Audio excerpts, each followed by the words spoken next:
And don't even get me started on Tyler Hero, man. Tyler Hero in this series has been absolute garbaggio.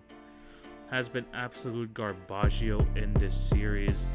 In terms of the playoff stats, I mean 7 points a game.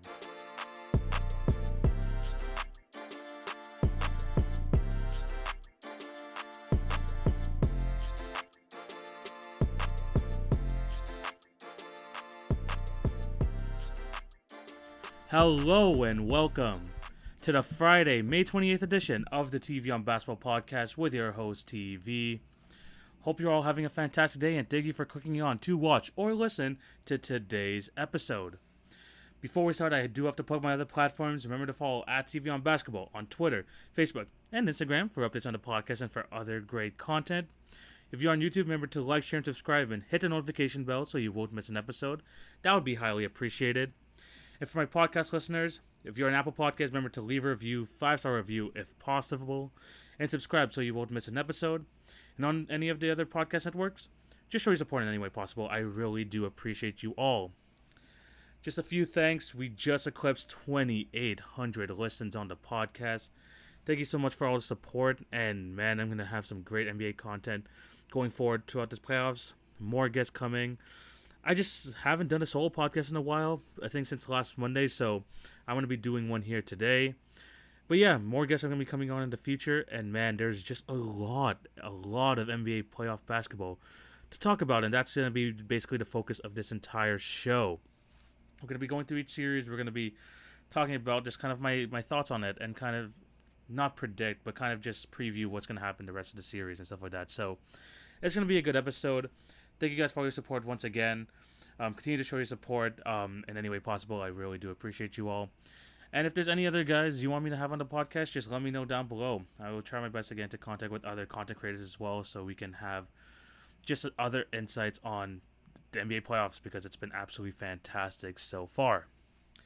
But yeah, that housekeeping is out the way. Let's get right into the first topic. And we're not going to be talking about NBA basketball to start things off. We're going to be talking about the fans. And I'm going to take this beginning of the show just to kind of talk about fan etiquette. Because that has been a big topic this week in the NBA. Because 3 incidents on Wednesday night occurred that are just unacceptable actions from fans. 3 in one night. It's ridiculous. Starting off from the Utah Jazz one, which I think it's probably the most under the radar one out of all of these. 3 fans were banned from the Utah Jazz arena because of some racial slurs that were directed towards John Morant's family.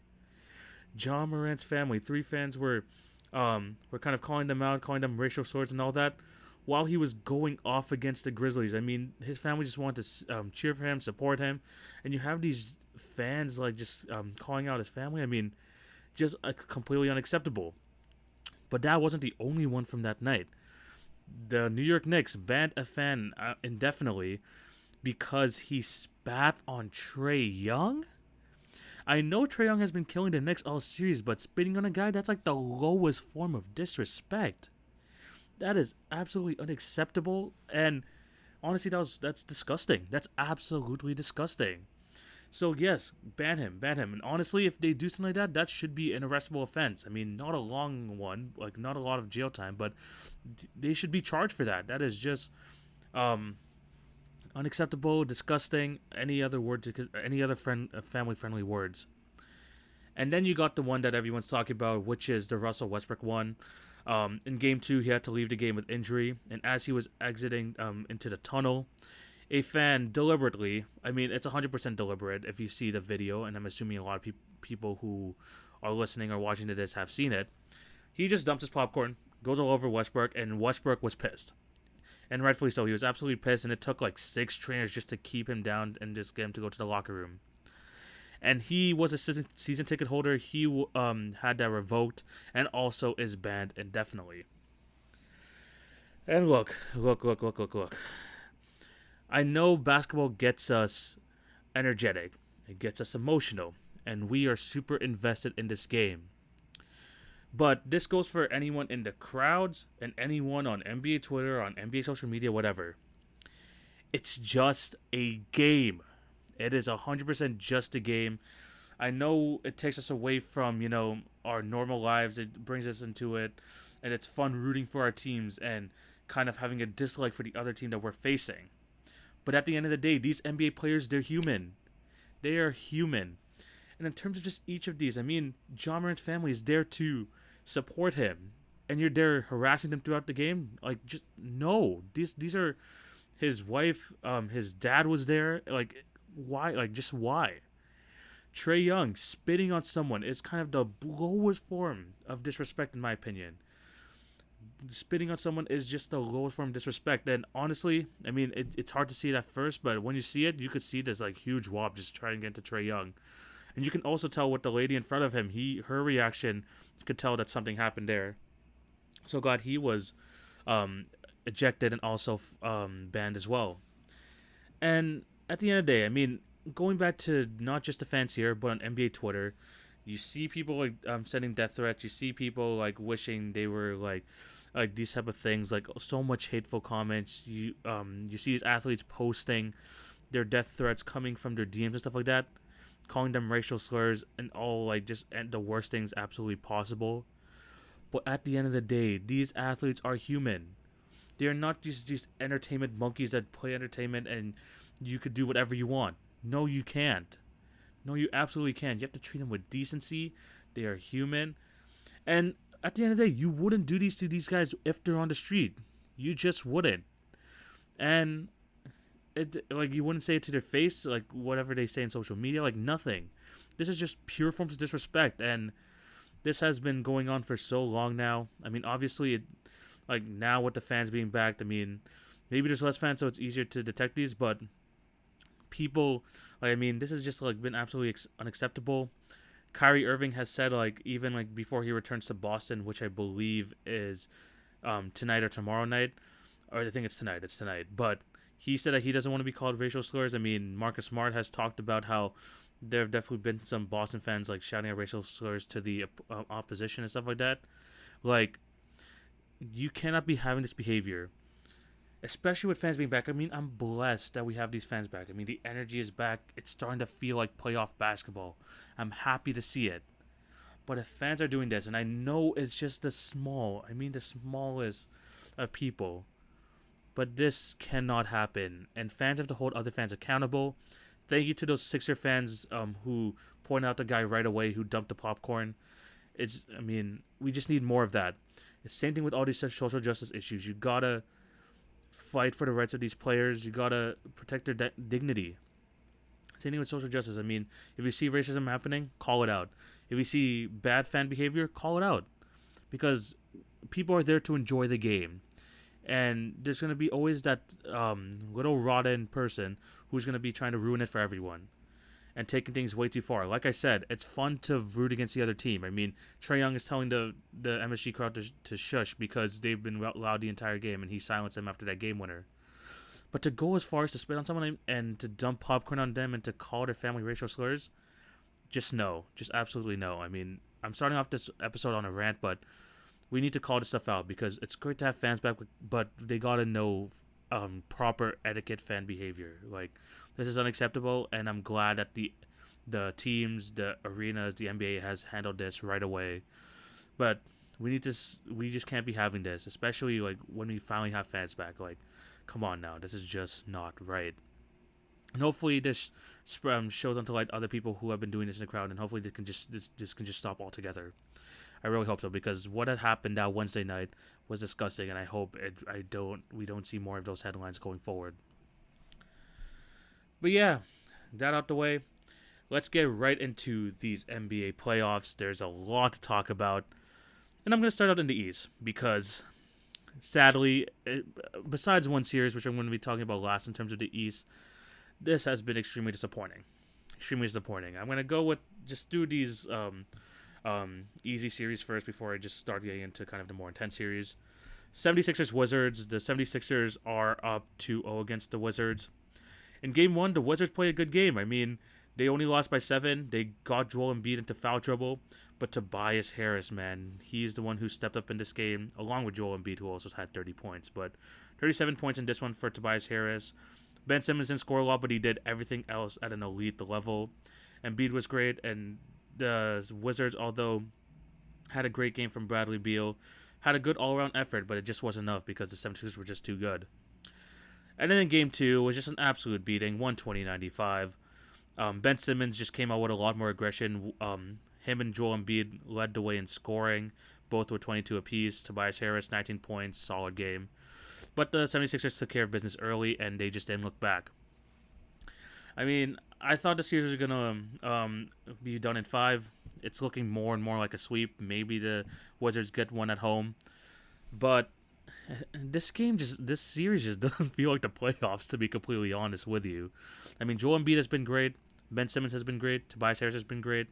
And just the 76ers cast. I mean, George Hill providing something. Korkmaz, Seth Curry hitting some shots. I mean, they've been playing good. It's just that they're facing the Wizards.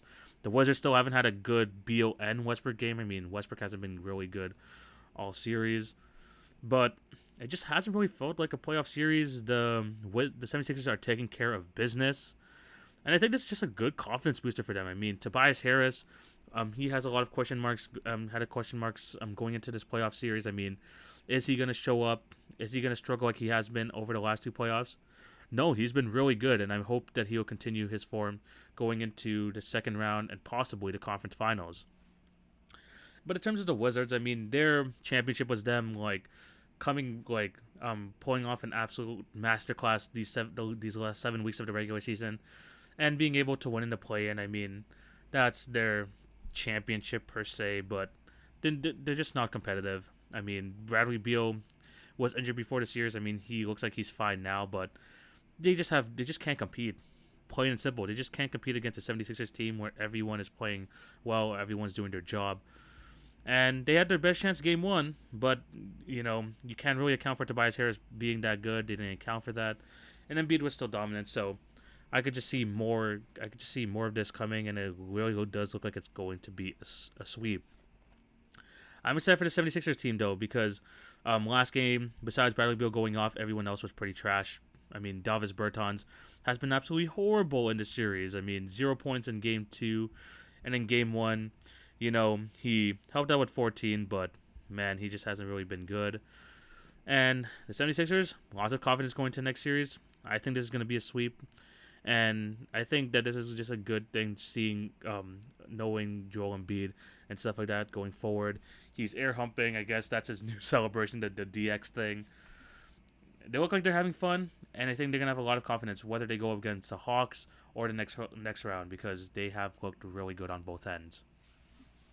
Another series that has been extremely, extremely disappointing, the Celtics-Nets series. I can't even really call this disappointing, to be honest. I mean, a lot of people did see this coming. The Nets are up 2-0. I thought the Nets were gonna win in 5. I gave these teams just way too much the benefit of the doubt. But once the Celtics couldn't win that first game against the Nets, where they lost 104-93, I knew the series was a wrap. I just know this is gonna be a sweep. Because the Brooklyn Nets played really bad. I mean, not really bad, but they did not play their best basketball or even close to it for about 3 quarters. And the Celtics had a chance to, take this win, and Tatum had a chance to play well and actually get at least one win against this Nets team. No, he played horrible in the second half. Kemba Walker played horrible in the second half, except those 2 threes at the end of the fourth. The Celtics, I mean, horrible season. Just not a great season at all. I mean, they lost pretty bad in game one, even though they had a chance to win it. And in game 2, they just got absolutely dominated. Joe Harris, 8 threes on the night. The big 3 playing well. Harden doesn't even have to score, man. I mean, he had 20 points in game 2, and then 21 in game 1. I mean, he's not even playing at his full capabilities. I mean, it's the Nets. It's just the Nets, and the Celtics are just beaten and bruised. Even the guys that are playing are injured. Tatum had to leave game 2 with an eye injury. They're just not playing well. It's just a pure and utter mismatch. The Celtics can't play defense against this Nets team, and when you have Joe Harris playing as good as he's been, Kevin Durant being as efficient as he is, they're just not going to stop them, especially a broken down team like the Celtics. So, Yeah, they're winning 2-0, the Brooklyn Nets. It's going to be a sweep. It's going to be a sweep once again. And the Nets, this is not going to be much of a challenge, but man, in terms of this next series against the Bucks, which I'm going to be talking about the Bucks Heat right after this, it's going to be exciting. It's going to be exciting, and especially with these three offensive weapons between the against the Bucks defense, that's going to be a good one. And hopefully it's done by the weekend, so I can actually preview that series come Monday's episode. So yeah, Nets 2-0 up in the series, probably going to be a sweep. I don't even know if Jason Tatum's going to be playing the next game. And the Celtics just look like they just can't put together a full 48 minutes of good basketball. So, yeah, they're probably just not going to get a win. Now the Bucks Heat series. The Bucks Heat series. The Bucks won Game 3 yesterday in dominating, and I mean dominating fashion, very similar to Game 2.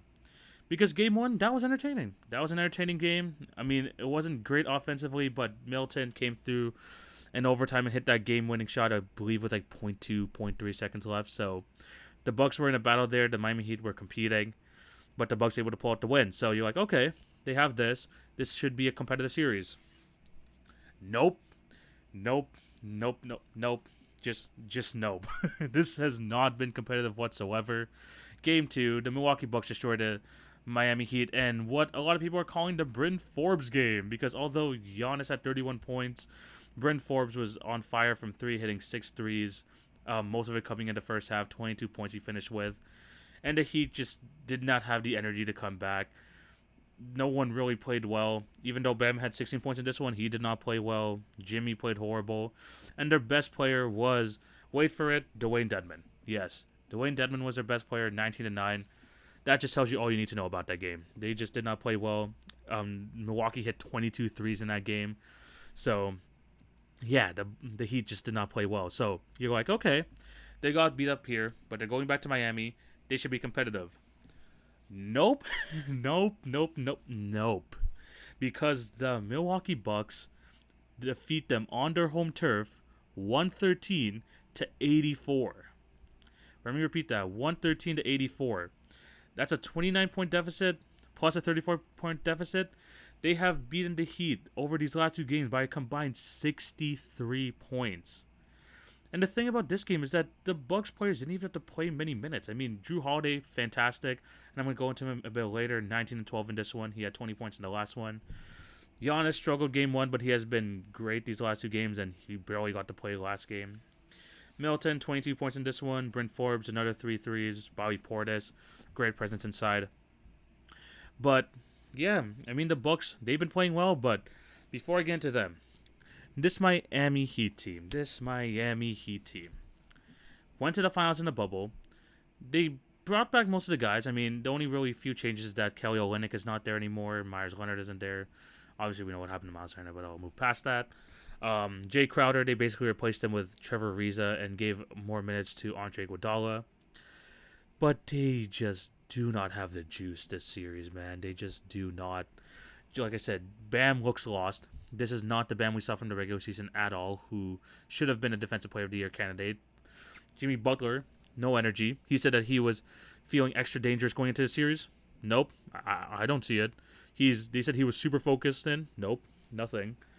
And don't even get me started on Tyler Hero, man. Tyler Hero in this series has been absolute garbaggio. In this series. In terms of the playoff stats, I mean, 7 points a game, 1 assist, 28% from the field, and 33% from 3. No. This ain't good. This ain't good at all. The Heat, I mean, everyone is memeing the Heat, putting him on bubble guppies, on like photoshopping their heads onto the bubble guppies and all that. They just haven't looked the same. Maybe we should have seen this coming.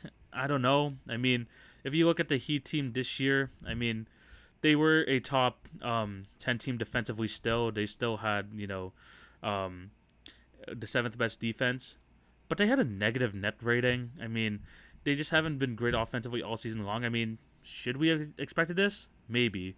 But a lot of us were just excited because we knew what they performed last year in the playoffs. But they're just not even close to replicating it this year. I mean, 84 points in their last game, 98 in the second one, and giving up 132. nothing has gone well for them. Nothing has gone well for them this season.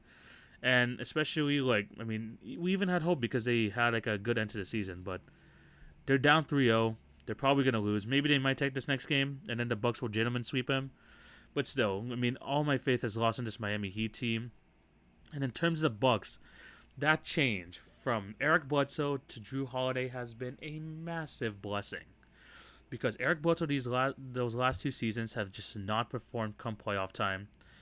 And then bring in Drew Holiday, who plays well on the defensive end, can handle the ball so Giannis doesn't have to handle it 24/7, can create his own shot, can create for others. He is just a phenomenal basketball player, plain and simple. And he's showing in the series why the Bucks traded some players, including Eric Bledsoe, as well as all their draft capital for him, because he is a huge difference maker. And seeing what Middleton has done this series, seeing what Giannis has been doing, especially off ball, seeing what Drew Holiday has been doing, and just their defense in general, getting production from Pat Connaughton, Bryn Forbes, DiVincenzo, hopefully he's okay from his ankle, Bobby Portis, Brook Lopez. This team is getting me excited for their next series against the Nets, because the Bucks are a great defensive team, the Nets are a great offensive team, and the Bucks have shown that they could just go off offensively. So if they can somehow, some way slow down this Nets team, it's going to be a lot more interesting than a lot of people expect. I mean, it's not going to be a walk in the park for the Nets at all. And a big difference, like I said, for the Bucks is just getting Drew Holiday on that team. And, like, maybe a lot of people thought, like, at the time, maybe it was a bit too much to give up, but it's worth it. And you could just see it in these first 3 games. And he's going to have a massive role in that next series, trying to either shut down, Kyrie or James Harden, whatever they want the matchups to be. But this Bucks team has me hyped. It has me excited. And I'm just excited to see what they could do next round, because clearly this series is over. The Heat have disappointed all of us, man. The Heat have disappointed all of us. And I don't want to downplay their bubble run last year. I really do not. I really don't, because that was magical. They played great in the finals as well, especially with all the injuries they had. But this year, man, not their year. They have not looked great. They have a max contract spot coming up this offseason, so a lot of people are going to speculate about Kawhi going there. You already know it, especially if the Clippers come out this first round. There's definitely going to be some talks about that, but there's a lot of changes this team has to make. Maybe they regret keeping Tyler Hero, I don't know, but yes, there has to be changes made here. Now let's go into the final series of the East. Knicks versus Hawks. They're tied at 1-1. My prediction was Hawks in 7. And so far, this series has been kind of what I was hoping for and more, because 2 competitive games here. The first game, Atlanta, New York, that was a crazy, crazy fourth quarter. Just a crazy game in general. And Trae Young hitting that floater to seal the game, shushing the crowd. Fantastic. This is what playoff basketball is all about. Game 1 is just a perfect, was just emblematic of that. And the Knicks were going to bounce back for Game 2. And Game 2 was a different story, because the Hawks had full control probably for about 2.5 quarters. They really did. They looked like they were outclassing the Knicks on offense. The Knicks couldn't get anything going. Julius Randle had 2 points in the first half. But in the third quarter, going into the fourth quarter, the Knicks just went on this 30-6 run, led by Derrick Rose, who was their best player in that game, 26-point performance. He started the second half, and that was basically the difference maker, because Elfrid Payton obviously cannot get is not a great offensive player. So starting D Rose in that second half, he was able to conduct the offense. Julius Randle bounced back in the second half, 13 points, great production, including some clutch shots at the end. And the Knicks won their first playoff game since 2013. My prediction before the series was that the Hawks were going to win in 7, and although it's pretty early in the series, I could see this series going 7 games, because both these teams are so evenly matched. The Knicks, one of the best defensive teams in the league, but the Hawks have that lethal offense when you have Trae Young playing well. And a huge reason why they lost that last game is because their periphery players, whether it was Gallinari, whether it was Bogdan Bogdanovic, just did not shoot the ball well, especially during that stretch where they were outscored 30-6. And I know the Hawks offense will bounce back. They will. And I think that the Hawks offense is going to be the reason that propels them to victory. And the Hawks just need to continue to play well on the defensive end, Clint Capella is their defensive anchor. DeAndre Hunter is back. I mean, he did not play well in that fourth quarter as well in game 2. But they're still going to be in it. They're still going to be in it. And they've shown in these first 2 series that Trae Young can ball out in the playoffs when asked upon. They just need their other guys to kind of show up, break down this Knicks defense for them to pull out these wins.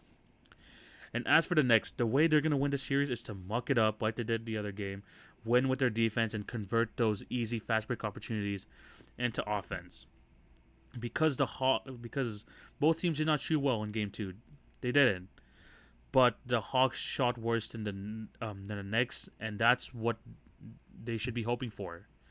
That's exactly what they should be hoping for.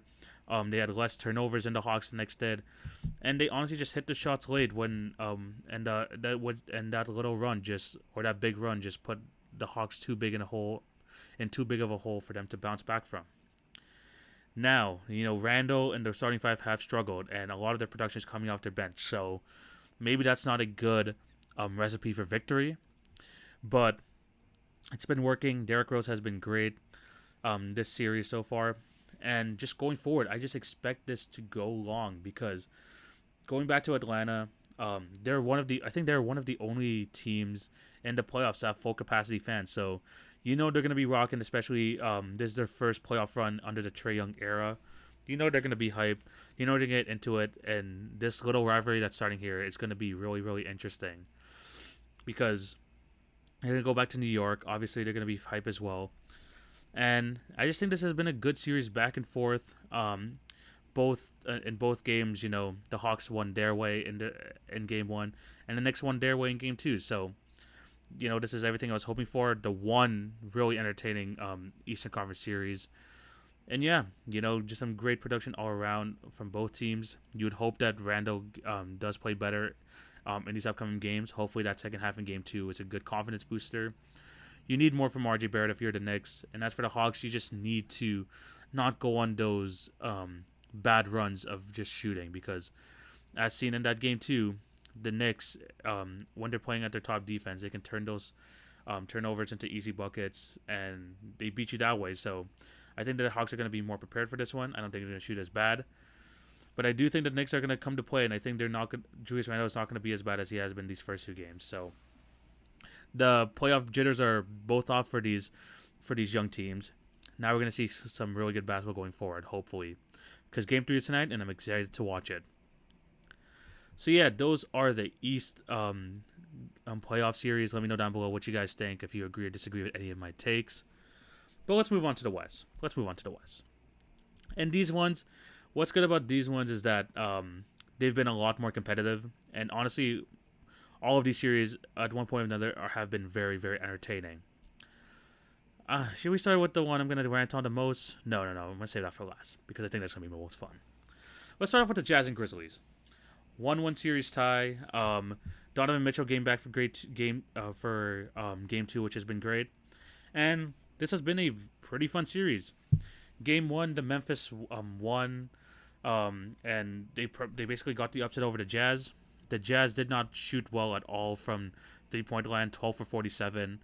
That was a big reason why they didn't win that game. John Morant did really well in the fourth quarter in that one, finishing with 26. But the biggest story there was Dillon Brooks playing extremely well on both ends of the floor, finishing with 31 points. And they were able to pull out the win. And I think that game was just a perfect example of rust versus rest. The Utah Jazz have been kind of cruising to end the season. They got the number 1 seed, so, good on them. But the Memphis Grizzlies have been in these pressure situations for the last 2 weeks, just trying to get into the playoffs. So they're more into that playoff feel, and you could tell in that game because the Jazz struggled heavily, and people like Bojan Bogdanovic did not play well until the second half when it was just a little too late. So, yeah, and you could tell in that game that Donovan Mitchell was missed from the Jazz. And there was some fireworks after the game as well because there were reports that Donovan Mitchell was hoping that he was going to play in this game, but the Jazz stopped him from himself and thought that he wasn't ready yet. So he had his display. He said in an interview afterwards that he didn't like that decision. He thought he should have played game 1. So he played game 2, and in game 2 he was actually really good. In 26 minutes he finished with 25 points. Not the most efficient, but he still hit the 3-ball pretty well. But the Jazz, 141 points scored in this game, and they played extremely well. Going back to just how the Utah Jazz played, they shot the three very well and were just very, very efficient from the field. 19 threes, almost 50% from three-point land, getting great contributions from Rudy Gobert, who was dominant inside, taking care of Valanciunas. Mike Conley was great. Bojan Bogdanovic was great. Royce O'Neal was hitting his shots. Jordan Clarkson was. They were just playing very, very well. And the thing was, I mean, the Grizzlies tried really hard in this game because Ja Morant, 47 points, a playoff franchise high for the Memphis Grizzlies. He played great, but it just wasn't enough because the Jazz were hitting their shots, and when you're trying to counteract twos with threes, threes with twos, especially in this modern NBA, it's just not going to work out for you. And this was basically the issue that they had versus the Warriors in that Sunday night game. I always go back to that because in that last game of the regular season, they just couldn't catch up with the Warriors when the Warriors were hitting threes. Although not very efficiently, the Warriors still hit enough threes for them to get the win. Same thing here, because this was a great offensive game from the Memphis Grizzlies as well. But they just couldn't catch up with the Jazz's offense, and I think that's just going to be the main problem here. Because I had Jazz in 5, and maybe the Grizzlies can take one game, but I'm still pretty confident about my pick. Because the Jazz, I don't think they're going to be that, they're not going to struggle as much from 3 as they did in Game 1. And with Donovan Mitchell finally implementing himself back into the system, I think there's just too many offensive weapons for the Grizzlies to defend, even though they are a great defensive team. I just think it's too much, and that three-point discrepancy, a problem for them all season long. I think it's going to be extremely tough, especially going against one of the best three-point shooting teams in the Jazz. Another player to talk about the Grizzlies, I mean, Dillon Brooks. He's been very good on both ends of the floor. He's been trying his best to play both sides very well. Didn't have a great offensive game. Actually, no, he had a really good offensive game both games as well. But when the Jazz are playing their best basketball, they are very hard to beat. And they're not being talked about enough in terms of like how great they are as a team when they're playing at their top form. And Game 2 was just a perfect example of it. I think this series is still going to go 5. I don't think that the Grizzlies are going to put up that many points once again. And the Jazz, finally they have their full roster with them. I think this is their time to get themselves ready for the next series. Fun series, and I do think the Grizzlies do have a chance to take one more game off the Jazz. Now let's move on to the Suns-Lakers game, Sun-Lakers series. The Lakers took the lead yesterday, last night, a 2-1 series lead. My prediction before the series was the Lakers in 6. And this series has basically just switched in momentum because of the Chris Paul injury. Because Game 1, the Phoenix Suns came up guns a-blazing. I mean, they kind of struggled offensively in the second half, but Devin Booker was fantastic. And the Lakers, like they always do, like every LeBron team does, it's a feel-out game, you know? It's a feel-out game, trying to figure out, like, what this team's good at and how they're going to be able to stop in the next game, because the Lakers just did not play good offensively. Anthony Davis put the blame on himself in terms of the reason why they lost, because, man, he was rough. 13 points on 16 shots. He had a rough game. And you knew that he had to bounce back and play at a high level for the Lakers to beat the Suns team, because they have been really good. So they did that in Game 2. 109-102. They played much better. Anthony Davis dominated, 34 points, 10 rebounds, 7 assists. Went to the free throw line 20 times. He was just dominant in this game. And starting from here, you could just tell the Suns were just different, because Chris Paul just did not feel right. He just did not look right. He didn't have the same zip on his passes. He is hesitant to take jump shots. It just felt like a different Chris Paul, and he just did not play well. And to the point where Cameron Payne was finishing the game for the Suns, and he didn't play bad. He didn't, but that is a huge drop-off going up from an All-NBA, All-Star type player in Chris Paul to Cameron Payne. And although Cameron Payne is a good backup, there's a reason why he's the backup. And yeah, that really did hurt him in that game, and also in Game 3, because watching this game again, Chris Paul, up to a better start, definitely better than Game 2, but his shoulder was still bothering him. And the Lakers in this one, man, I mean, they were just having fun. They were just having fun. 34 points again for Anthony Davis, 11 rebounds. Super efficient. LeBron with 21, Schroeder with 20. And you could tell in this game that the Lakers just had the mental advantage. Because with Chris Paul not being on the floor and being that veteran leader that they brought him in to do, the Lakers just knew how to win in these pressure situations, and they just got into the heads of the Suns and just won the mental game. Don't believe me? See that play from Devin Booker where he had a flagrant 2 on Dennis Schroeder. Not a basketball play whatsoever. He did not go for the ball. He just pushed Dennis Schroeder while he was in midair. Dangerous play. That is a flagrant 2. There was no attempt at the ball there. None whatsoever. And without Chris Paul, you could just tell that the series just took a dramatic shift to the Lakers side. And as much as I love Chris Paul, as much as I do, before the season, I talked about this. How far can Chris Paul go in this is not even a normal season. Like, how far can he go before he gets injured? That's always the question with Chris Paul. Okay, you've been great all season. When is it going to happen? It happened with the Clippers. It happened with the Rockets. And now it's happening with the Suns, unfortunately. And it really is unfortunate because Chris Paul has been fantastic all year round. And you know the capability of the Suns when he is at full strength. But it's Chris Paul. And the playoffs. He just won't be at full strength. And the big difference here is that AD took 20 games off because of that injury. LeBron took 20 games off. Those were massive into them being ready for this playoffs and not taxing themselves throughout the regular season because those injuries kept them out. They got to do the rehab. They got their rest. Chris Paul played most of the games this season, and we're like, wow, he actually was pretty durable. But it came to bite him in the butt. It came there. It finally came. Like, the inevitable came. And it just sucks to see it. It just sucks. But, I mean, Suns players, certain Suns players were playing well. I mean, DeAndre Ayton has been great this entire series. Very efficient. And is holding his own against Anthony Davis for sure. But Devin Booker struggled last game after having 2 really good games to start off the series.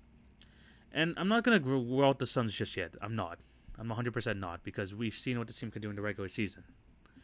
But in terms of the next game, it's do or die for them. It 100% is do or die for this team, because I don't see this Lakers team giving up a 3-1 lead with the amount of experience on that team. And this Lakers team is going to get even more dangerous. They're having fun. LeBron James is getting into his groove. We have not even seen as close to playoff LeBron yet. And it feels like they have all the momentum in the series. And a big part of that is that Trae Young injury, that Chris Paul injury, which is highly, highly unfortunate. The Lakers found something there. I mean, they struggled in the first game. They took Harrell out of the rotation. Marc Gasol is in there. That has made a big difference. And just finally getting their stars to play like stars, getting Dennis Schroeder to play well. The Lakers have control of the series, and I find it hard to believe that they're going to let it go. The Suns need to win this next game, though. The Suns need to win. They need to get even a 90%, 80% Chris Paul for them to even have a chance. Devin Booker can't get frustrated like he did last game. He shot poorly from the field. We need to see that game 1 give Devin Booker once again. And Aiden just has to continue his good production and hopefully just get more out of the other players, because Mikal Bridges hasn't been great this series. Jay Crowder was just horrible as well. He was absolutely horrible. He also got ejected from the game last night. But I'm still not going to give up on the Suns, but the Lakers, man, they have the advantage. They have the experience. I find it hard-pressed for them to not win this series. And the Lakers and 6 thing, I'm actually pretty confident that I still think they're going to win in 6. Nuggets Blazers, we're going to be moving on to now. The series is in Nuggets' favor now. It's in the Nuggets' favor. They are 2-1 up on this Blazers team. And the story of the series is basically who is going to come through late. Or just like which offense is going to just kind of exceed the other. Because whoever had the better offensive game, I know it sounds like obvious, but this game is not won on the defensive end. It's whoever has the better offense. Game 1, the Portland Trail Blazers just were hot from 3, 19 out of 40. Damian Lillard with 34 points, 13 assists. Nurkic played his best game of the series. McCollum played well. And they were just getting great production just from their bench in general. And Anthony Simons and Carmelo Anthony combining for 32 points in that game. That was a big reason why they won there. And for the Denver Nuggets, I mean, Jokic played well, Michael Porter played well, but they didn't get much bench production. Game 2 comes along, and this game from the Trailblazers, it was basically 3 players. Dame had 42, 22 of that coming from in the second quarter. Norm with 15, CJ with 21, and that's about it. And against a Nuggets team who were actually getting some contributions off their bench in this one, Jokic, another fantastic game, 38 points. Michael Porter with 18, Campazzo with 12, Aaron Gordon with 13. But for me, the biggest difference here, Monte Morris and Paul Millsap combining for 27 points off that bench was a big, big part to why the Nuggets were able to win there. And then Game 3. Last night, the Denver Nuggets and the Portland Trailblazers, it was a big back and forth.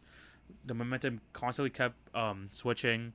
The Trailblazers never really had a big lead in this game, but they were always able to come back when the Nuggets extended to lead to like 30 to 12 to 10. And then the Blazers were always able to come back. But the big thing here was that Austin Rivers, yes, Austin Rivers, the guy who signed a 10-day contract for the Nuggets back in April, he signed a 10-day contract, and he came up massive in this game, scoring 12 of his 21 points in that fourth quarter, 4 threes, just daggers to the heart to the Trailblazers. And to be honest, the Trailblazers just made some mistakes late, whether it was getting rebounds, which kind of hurt them because Nurkic did foul out. They couldn't secure rebounds. They had some defensive breakdowns. The bad parts of the Blazers really showed late in that game. And although they were trying their best to shoot their way back into it, none of that really mattered if they were giving it back on the other end.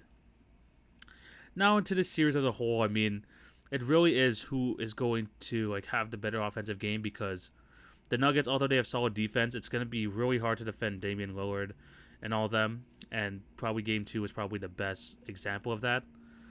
But with the way things are going, I still see this series going either way.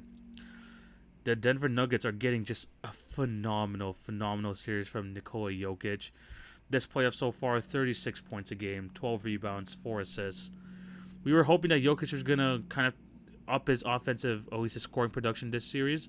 He's doing that in a big way, and he is the biggest reason why the Nuggets are playing the way they are. He's still basically their point center, and you're getting good productions from other guys in your starting lineup. They're going to get these wins.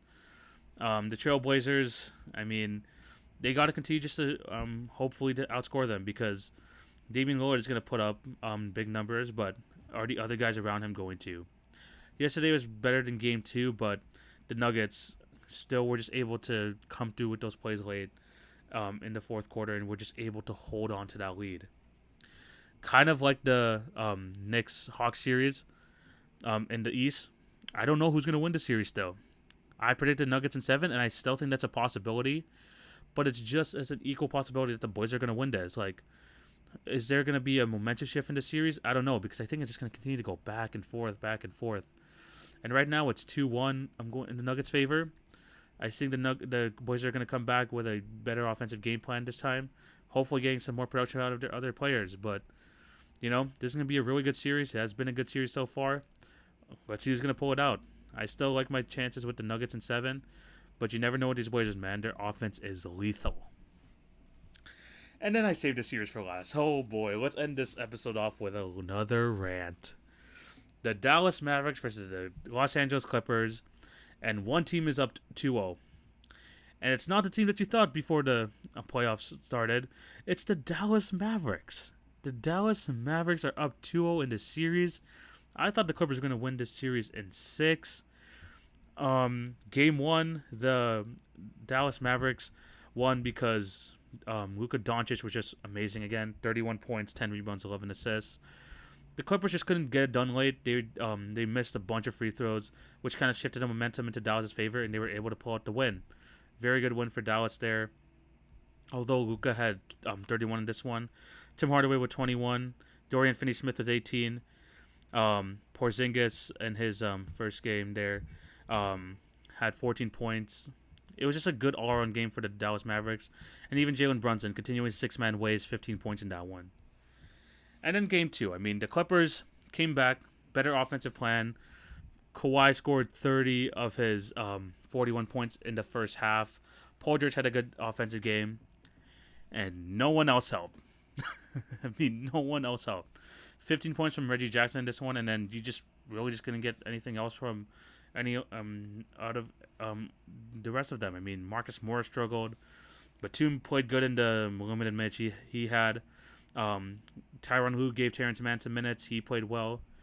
But Dallas just put on another offensive clinic. 39 for Luka Doncic, 7 rebounds, 7 assists. 28 from Tim Hardaway Jr., including a dagger 3 with a minute left to seal the game. Porzingis with 20 points. He's healthy in this one. Kleber with 13 points. It was just an all-around effort from the Dallas Mavericks. Those 4 guys just outscored the Clippers. And the Clippers are down 2-0. I mean, where do I start with this team? Firstly, what the fuck? I'm gonna try and bleep that out. I have to try and bleep that out. But what the fuck, Clippers?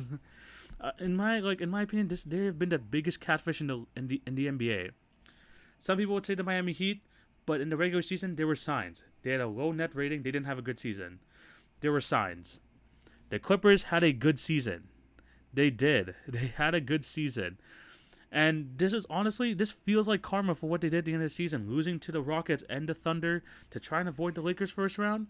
I know Tyronn Lue is denying that, but we know what they were doing. They know what they were doing, and they had to pick their poison. And this poison is hurting them right now. They're hurting them real bad. Luka Doncic, he's the best player in the series. He has been, and I think we have to start giving this man his respect. He is basically almost a top 5 point guard, a top 5 player in the league right now. We gotta show him his respect. I mean, at least with the Clippers, they did better in the second game in terms of offense. But where's their defense? Where is their defense that we thought was gonna be, that was there all season long? They were the 7th best defensive team, obviously a top 5 offensive team as well. Where is that? It's not there. And the thing about this Clippers team, and why it's very hard for me to believe that they're gonna come back in the series.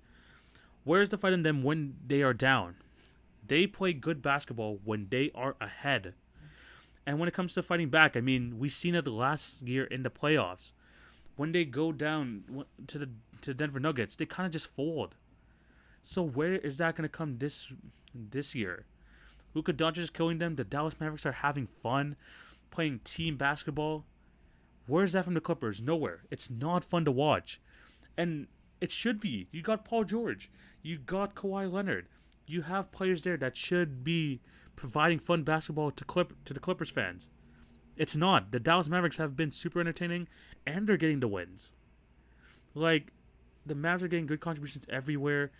The Clippers, I mean, offensively they've been fine. Defensively, it's hard for Kawhi to do it on both ends, man. You can't ask him to guard Luka Doncic every single possession and score 41 and play 40 minutes because you know about his injury issues.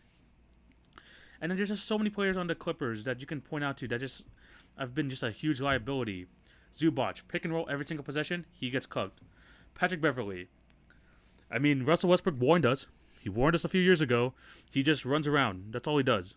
And honestly, I've seen that these 2 games. Because Luka's cooked them, Tim Hardaway Jr. has cooked them. It doesn't matter. He just runs around. He hasn't done anything positively whatsoever. If I'm the Clippers, I'm thinking of starting Reggie Jackson just so you can have some more offensive firepower in that starting lineup. Because clearly Patrick Beverley is not giving you anything defensively. You're not getting much from Rondo yet. I mean, they're down in this 2-hole deficit.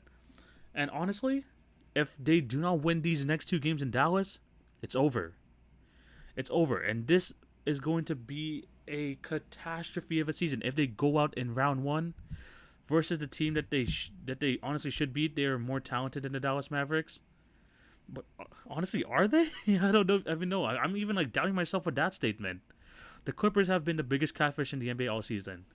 Not Blake Griffin. Blake Griffin, no. At least we know that he's just like a glorified role player. He is one of the best role players in the league, but he's a glorified role player. The Clippers, we had championship aspirations for this team. We had expectations. They had those aspirations, and they are not living up to it. They cannot go down 3-1, 3-0 in the series because I just don't think they have that fight in them. They just don't. And honestly, this has been extremely disappointing. Does Kawhi leave in the offseason if they're in round 1? I don't know because it's Kawhi. Who knows? But at the end of the day, the Clippers just have not been playing well. They chose this. They asked for this. And it's biting them in the butt. It is. And, I mean, this series has probably been kind of just the most entertaining just to see how it unfolds. Because, honestly, no one likes the Clippers. No one does. Everyone's laughing at them. Like, no one likes this team. They talk a lot. They talked a lot last year. They said that they were going to be a championship contender. They gave up a 2-1 lead. We thought it was finally going to happen this year. Now they're down 2-0. Will we see that fight in the Clippers going into the rest of these games? I'm not sure. I doubt it. Dallas has all the momentum. They're going into Dallas. Their first playoff game in Dallas in the Luka Doncic era. It's going to be rocking. It's going to be popping. And Luka Doncic, honestly, feels like he can't be stopped. He just can't. And with the other guys helping him around him, I find it hard-pressed that the Mavericks are going to give up this series. Let's see how it comes Monday, man. Let's see let's see my reaction Monday because I don't know when their I know their next game is tonight. In terms of their game after that, their next game is on Sunday. Maybe I could be talking about a sweep, which is ridiculous, which is absolutely ridiculous, but it could happen, and I'm gonna be laughing along because of it. So yeah, those are all my reviews of each of these series. Let me know down below what you guys think. Honestly, bash the Clippers out in the comment section. Do all you can. Do all you want. Any thoughts on any of these series? I'll definitely debate you guys in the comment section of the YouTube, Instagram. Even shoot me a DM. I'm down to talk some basketball. But I think this is where we're going to end today's episode. Thank you guys for watching. Remember to show love on all the podcast channels. Subscribe to the Apple Podcasts. Leave a review. Like, share, and subscribe if you're on YouTube and hit the notification bell so you won't miss an episode.